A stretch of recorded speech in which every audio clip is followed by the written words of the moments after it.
Assalamualaikum warahmatullahi wabarakatuh. Berjumpa lagi Sobat Belajar. Yuk belajar tematik bersama Pak Mahfud. Belajar tematik semakin asik. Pada kesempatan kali ini kita nanti akan melanjutkan pembelajaran pada kelas 4 ya.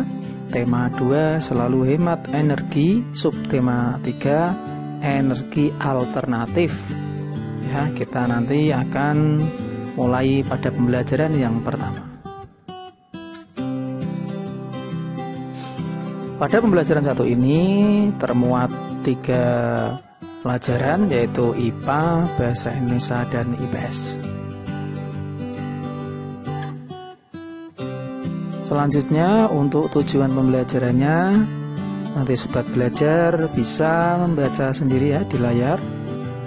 Di sini ada 6 tujuan pembelajaran yang akan dicapai oleh para siswa.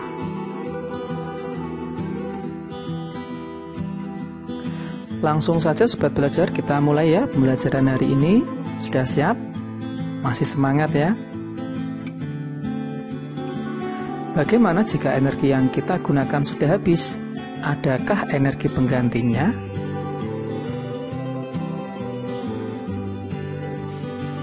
Sumber energi yang berasal dari minyak bumi dan gas merupakan sumber energi yang tidak dapat diperbarui. Sumber energi ini memiliki ketersediaan yang terbatas dan suatu saat akan habis. Manusia memerlukan sumber energi lain atau energi alternatif untuk memenuhi kebutuhannya. Sumber energi alternatif berasal dari sumber energi yang dapat diperbarui, contohnya sinar matahari, angin, air, panas bumi, gelombang laut, dan bio.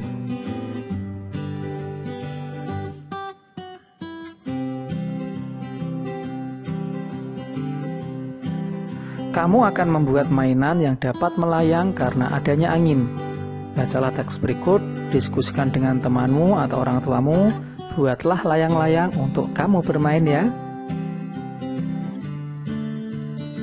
Nah, Sobat Belajar, bagaimana kita membuat layang-layang ya? Mari kita perhatikan bahan yang akan kita gunakan, yaitu pertama kertas karton atau kertas bekas boleh, ukurannya 30 x 30 ya. Terus kemudian ada bambu ukuran lebar 1 cm, panjangnya 80 cm. Kemudian bambu ukuran lebarnya 1 cm dan 40 cm. Kemudian ada benang, wol, gunting, dan lem. Gimana Sobat Belajar, sudah dipersiapkan belum?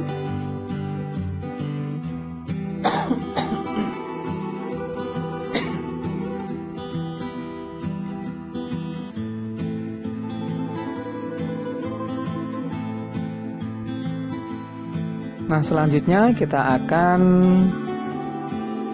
berlanjut ke tata caranya ya. Yang pertama, letakkan bambu secara menyilang, kemudian ikat bambu dengan menggunakan benang. Yang ketiga, ikat keempat ujung bambu dengan benang. Kalian bisa mengikuti pada gambar di samping ya, Sobat Belajar.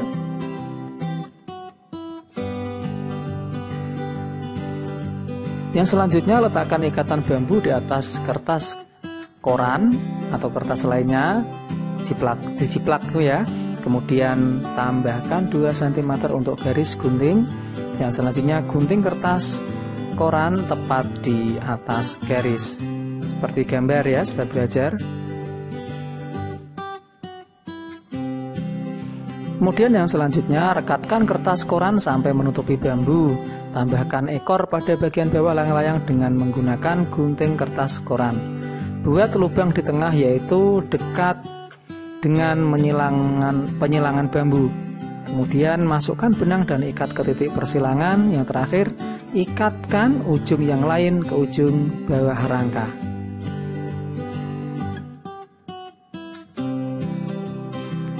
Nah, sekarang layang-layangmu bisa terbang di langit. Sumber energi angin membantu layang-layangmu bisa melayang di udara. Mana Sobat Belajar, sudah jadi? Mari kita membaca ya Sobat Belajar. Sumber energi alternatif merupakan sumber energi yang bukan sumber energi tradisional. Sumber energi tradisional adalah bahan bakar fosil seperti batu bara, minyak, dan gas alam. Sumber energi alternatif yang dikembangkan saat ini memanfaatkan sumber energi yang tersedia di alam dan tidak akan habis, yaitu matahari, angin, air, dan panas bumi. Mari kita pelajari satu persatu ya sobat belajar, supaya lebih jelas.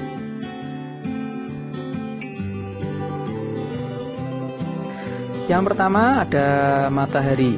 Matahari merupakan sumber energi utama di bumi. Hampir semua energi yang berada di bumi berasal dari matahari.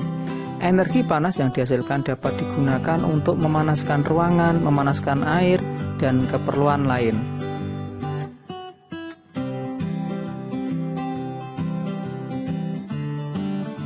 Kemudian yang selanjutnya adalah angin. Angin adalah gerakan udara di permukaan bumi yang terjadi karena tekanan udara. Angin telah dimanfaatkan sejak dulu sebagai sumber energi pada perahu layar dan kincir angin tradisional.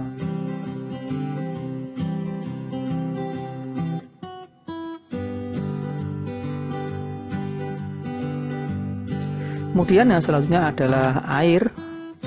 Air yang deras merupakan sumber energi gerak.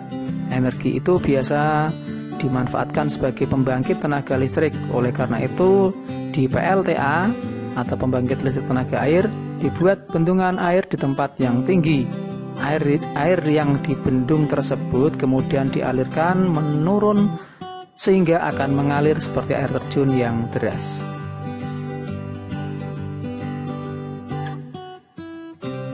Kemudian ada panas bumi.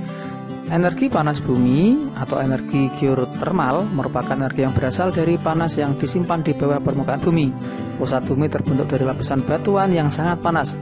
Hal itu menunjukkan bahwa bumi merupakan sumber energi panas yang sangat besar.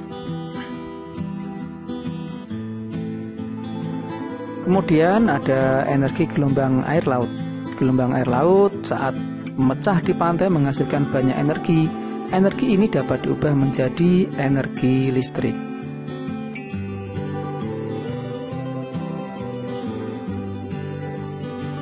Selanjutnya ada biomasa.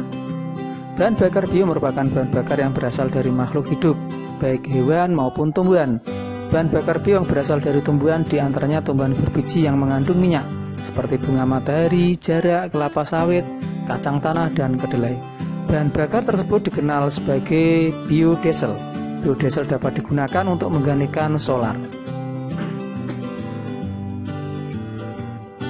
Singkong, ubi, jagung, dan sagu dapat diubah menjadi bioetanol. Bioetanol dapat menggantikan bensin ataupun premium. Bahan bakar bio juga dapat berasal dari kotoran ternak. Bahan bakar tersebut dikenal sebagai biogas. Kotoran ternak yang ada dimasukkan ke dalam ruangan bawah tanah atau lubang. Selain itu, bahan bakar ini dapat juga dimanfaatkan untuk bahan bakar kendaraan bermotor. Nah, sobat belajar, setelah kalian membaca bacaan tadi, sekarang tugas kalian adalah membuat peta pikiran tentang energi alternatif dan nanti bisa diceritakan pada temanmu atau keluargamu. Nah, nanti seperti ini ya sobat belajar. Yang paling tengah adalah energi alternatif. Kemudian ada energi matahari, angin, ada air, dan nanti bisa dilanjutkan oleh sobat belajar untuk isiannya.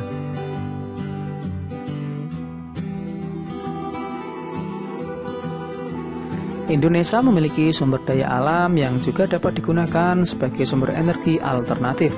Tumbuhan ini dapat menghasilkan bahan bakar untuk kendaraan. Tumbuhan apa ya kira-kira? Nah, mari kita baca minyak jarak sebagai sumber energi alternatif. Minyak jarak mulai dikenal sebagai sumber energi alternatif biodiesel. Biodiesel dihasilkan dari minyak yang diperoleh dari biji tanaman jarak yang banyak tumbuh di daerah tropis seperti di Indonesia. Minyak jarak dari biji tanaman pagar ini mempunyai potensi untuk dikembangkan sebagai tanaman penghasil minyak pengganti bahan bakar minyak bumi karena memiliki beberapa keunggulan. Salah satu keunggulan minyak jarak adalah tanaman ini mudah dibudidayakan sehingga dapat menjamin ketersediaan bahan mentahnya. Proses pengolahan cukup sederhana sehingga mudah dilakukan oleh masyarakat umum, tidak memerlukan teknologi yang tinggi sehingga biaya investasi terbilang murah. Minyak jarak juga dapat dimanfaatkan untuk minyak rambut dan minyak pijat.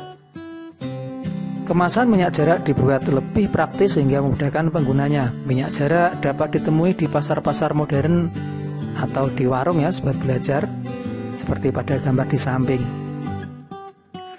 Pemanfaatan minyak jarak yang banyak selain berdampak positif tentu juga akan memberikan dampak yang kurang menguntungkan bagi masyarakat.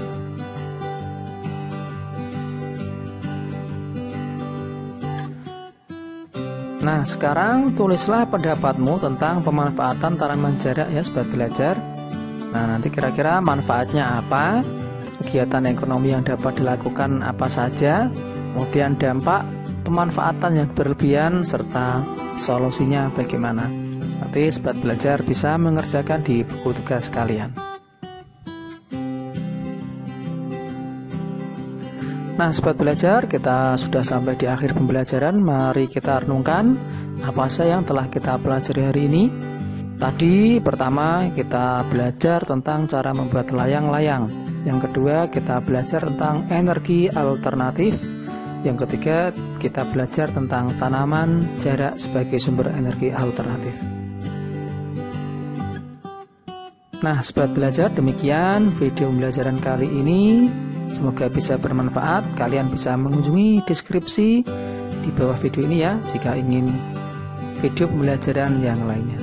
Jangan lupa like, share, and subscribe.